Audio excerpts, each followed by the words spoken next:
Okay, I got back from work like an hour ago. It's raining, so my hair is really frizzy. I have a lot on my mind, and I get in my own way a lot because I just want to write it all out and I want to make it all structured. And maybe I'll rehash everything I say into a bunch of other videos. But there's a lot going on right now, and I want to talk about it. Where do I even start? Okay, this immunity ruling is nuts. For those unaware, a few days ago, the Supreme Court ruled that the president has immunity from prosecution for official acts that are within their purview as the president. So what is an official act, you might be wondering? It's up to the court. It's not unlike qualified immunity, which is a protection that police officers have. And, well, he tries to shoot at the dog, and instead he shoots a 10-year-old who's lying on the ground, and then he got off on qualified immunity.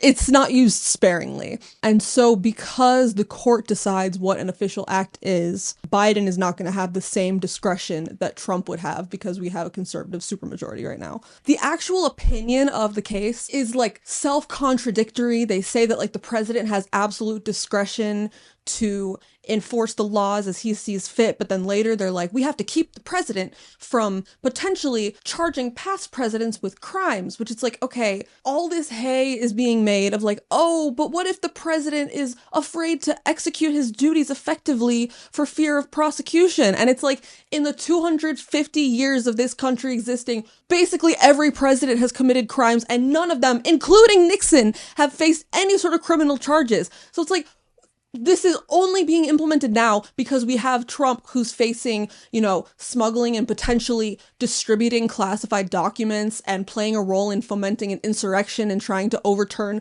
this election. And by the way, on that note, both Alito and Thomas's wives were like, they should have recused themselves. They very clearly have a conflict of interest, but of course they're not going to do that because why would they do that? And then we're like, hey, Joe Brandon, what do you have to say about all this? And he's like, I dissent. And it's like, okay. Anything else? And he's like, that was bad.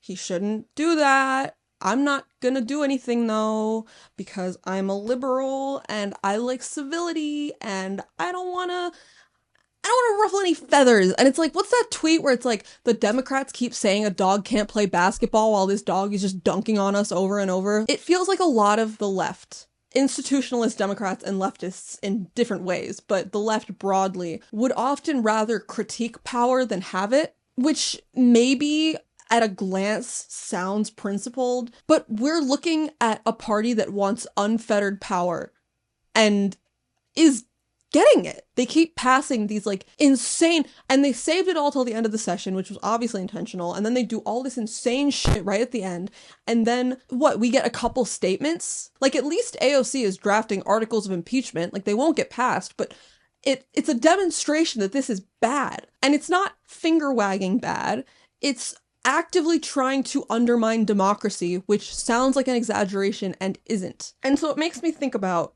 when FDR was trying to implement the New Deal, the Supreme Court was pushing back really hard. Like, between mid-1935 and mid-1936, they struck down more legislation than at any other time in US history. So discussions arise of like, all right, what are we gonna do? And the idea was floated of like, okay, we can try and do like a constitutional amendment. We can try and do this a little bit more incrementally.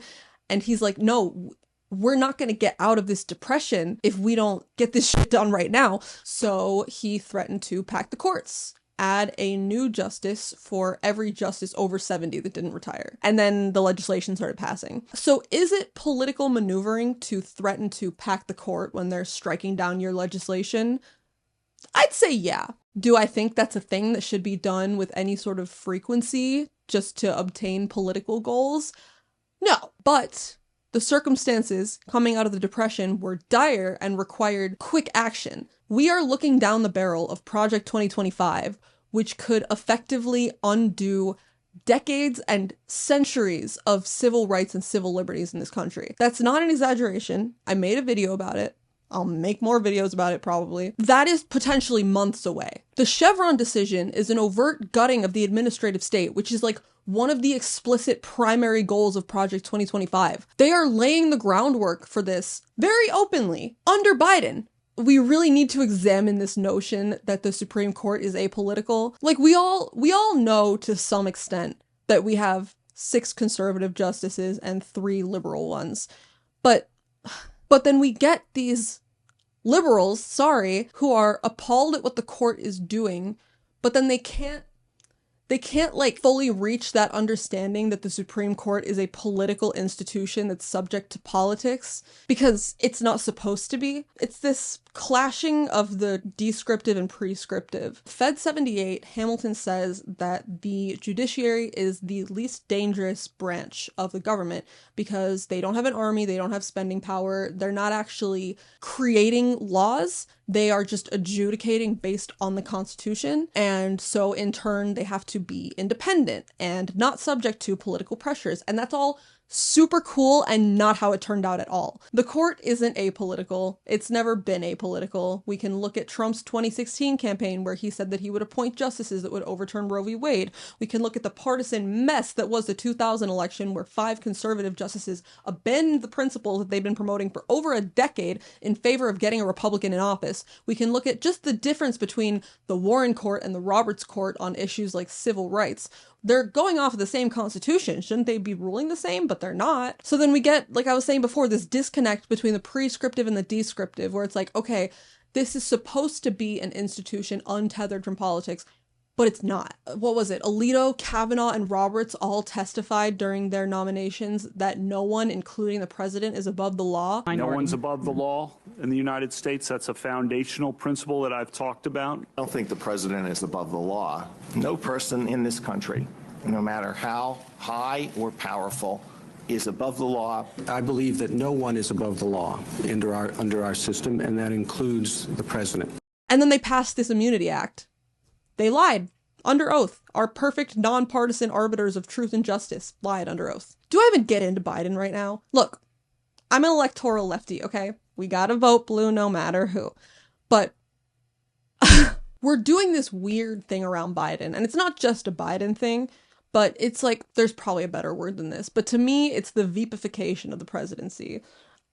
Veep spoilers. Veep is about Selena Meyer, who is vice president, but really wants to be president. And it's a rocky journey, and there's lots of ups and downs. She ends the show as president, but she's lost basically her whole team. She's sacrificed most of her major policies. She's lost contact with her daughter, who, to be fair, she didn't really care for anyway. Oh my god, she gets her husband killed. I forgot about that. Or her ex-husband, but whatever. I'm struggling to describe this because Selena Meyer is a raging narcissist who has no real principles, and I don't think that's Joe Biden. But there's this sense of entitlement that Selena has, to the presidency. And she's like, I want to be president. I deserve to be president. And we did this with Hillary Clinton when she was running in 2016, where her approval ratings were terrible, but people, pundits, politicians, etc. were like, it's her time.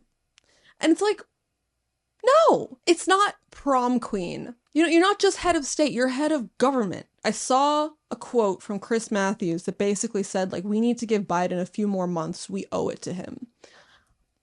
Maybe, I didn't see the full video. Maybe he makes a good point there, but we don't owe it to him. He's not entitled. No one is entitled to be president. The president, like every politician, is a public servant. Lyndon B. Johnson did a lot of good things during his presidency.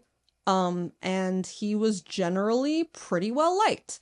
And then by the end of his presidency, he wasn't so well liked. And he made the decision not to run. It's a thing. You can do it. Biden's done a lot of good. He's also done a lot of things that are not good. I'm treating this situation with kid gloves for a variety of reasons, but in what was supposed to be his image-restoring interview with George Stephanopoulos, he's asked, if you stay in the race and Trump wins, how are you going to feel? And Biden's like, if I gave it my all and did the best I could, that's what this is all about. It's an interesting question from Stephanopoulos because it frames the issue incorrectly. And Biden has the opportunity to fix the framing, but he's not going to. Despite how pundits keep framing this is not about Biden. There are millions of vulnerable people in this country whose lives are seriously at risk under a Trump presidency. And sort of make this about like Biden, suffering a blow to his pride and maybe to his image by dropping out is like, it's not about you. It's about the country. You're a public servant. If Trump is as dangerous as you say he is, and he is, you should be concerned with having the most equipped person running against him, not with you running against him. I always want to come up with an analogy. What is something that I'm not as good at as I used to be? I don't lift as much as I used to. So like if my school had a competition with another school and they each had to send a representative, as cool as it would be to be the representative for my school, I'm not the most equipped person to do that. And we want to win, right? Now throw in the possibility that if the other school wins, we'll never have another competition and the trophy will just keep going to that other school. And also, I don't know, they're gonna start deporting people from my school and they're gonna arrest people from my school for being trans. I think the analogy is kind of falling to the wayside here. We just have this main character syndrome around Biden right now. I'm not an anti-electoral lefty who's gonna protest by not voting for him. The stakes are too high for that. But I don't think that he can drum up the support that he needs.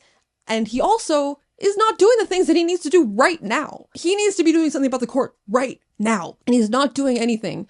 And I yield to myself 2 years ago. They are pushing the envelope. They're seeing how much they can get away with. And we can't just rely on our institutions to sort it out because institutions are only as powerful as the people who protect them. So what we can do to protect the institutions is vote.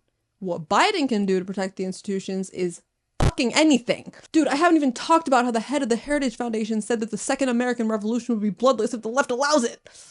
Oh my god, I feel like Watsky right now. Like, they can't get much more overt than that. And those are the people behind Project 2025. This is what we're looking at. Maybe all this rambling and editing will help me sort out my thoughts, and then I can make more organized videos about these things. But anything else? Been eating a lot of eggs lately.